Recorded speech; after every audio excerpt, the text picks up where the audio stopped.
The night my grandparents died, I thought the grief would drown me. But grief has a way of sharpening things. It burns illusions down to the bone. At the reading of the will, the air was thick with perfume and expectation. My family sat upright, smug, rehearsing the riches they thought were theirs. But then the lawyer read the words that changed everything. To my grandchild, I leave the entirety of my estate, $26 million in assets, properties, and accounts. Silence. Then the room erupted. "You can't be serious," my uncle spat. "They're confused. It has to be divided," my mother insisted. "Hand it over," my brother demanded, like I was a clerk and not blood.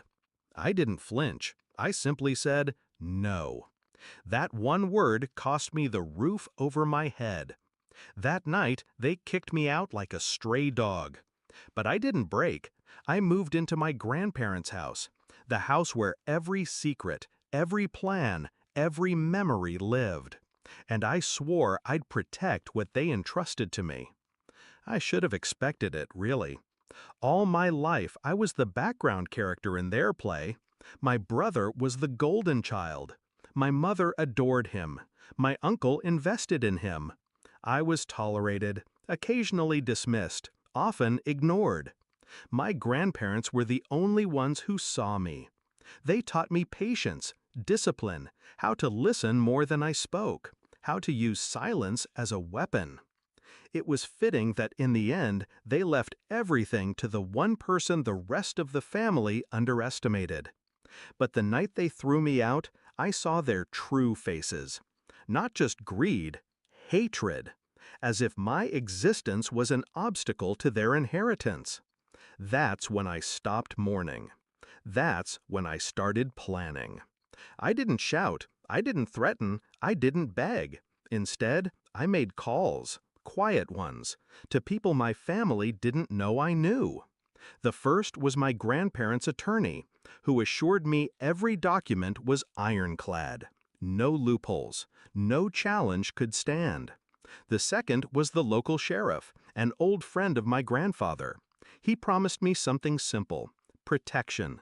Not because of the money, but because of loyalty.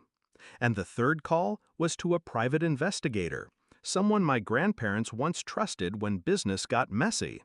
I asked him to dig, not into me, but into them, my mother, my uncle, my brother. Within days, files began to arrive. Hidden debts, fraudulent loans, gambling slips. Evidence that the ones who screamed unfair were the same ones who had been stealing behind closed doors.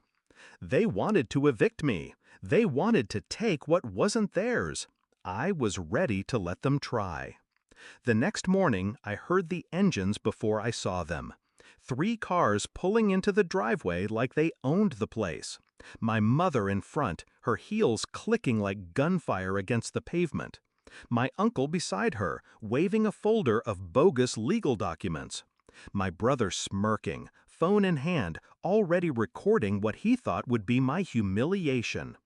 They stormed up to the porch. "This house doesn't belong to you," my mother snapped. "You have 2 options," my uncle added. "Hand it over quietly, or we'll take it by force." I let them talk. Let them spit their venom. Let them believe I was cornered. And then I stepped aside. Because I wasn't alone. Standing beside me was the sheriff, uniform sharp, hand resting casually on his belt. And behind him, the lawyer. The same lawyer who had read the will, holding copies of every document. But what froze them, what turned their arrogance into panic, was the man beside the lawyer, the private investigator, holding a file thick with their sins. The sheriff spoke first, calm, cold. "If you set 1 foot inside, you'll be arrested for trespassing." The lawyer followed. "And if you attempt to contest the will again, you'll be liable for damages. This estate is airtight." Then the investigator opened the folder and began to read.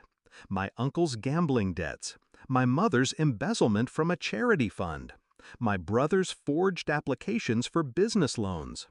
Each word stripped them bare. Each secret ripped the smugness off their faces. I didn't have to say a thing. I just watched. My brother tried to laugh it off. My mother demanded proof. My uncle turned red, then pale, then silent. They came to evict me. Instead, they were exposed. By the time they left, they weren't a family anymore. They were fractured, terrified, turning on each other. And me? I stood on the porch, watching them retreat, my grandparents' house behind me, their legacy intact. For the first time in years, I felt the weight lift. Not because I had money, but because I had power. They thought inheritance was about cash, cars, property. They were wrong. The true inheritance was control. My grandparents knew who could carry it, and I did. Weeks later, they tried to call. Messages, letters, pleas. I ignored them, because betrayal doesn't deserve forgiveness. It deserves consequence. I live now in the house my grandparents built, surrounded,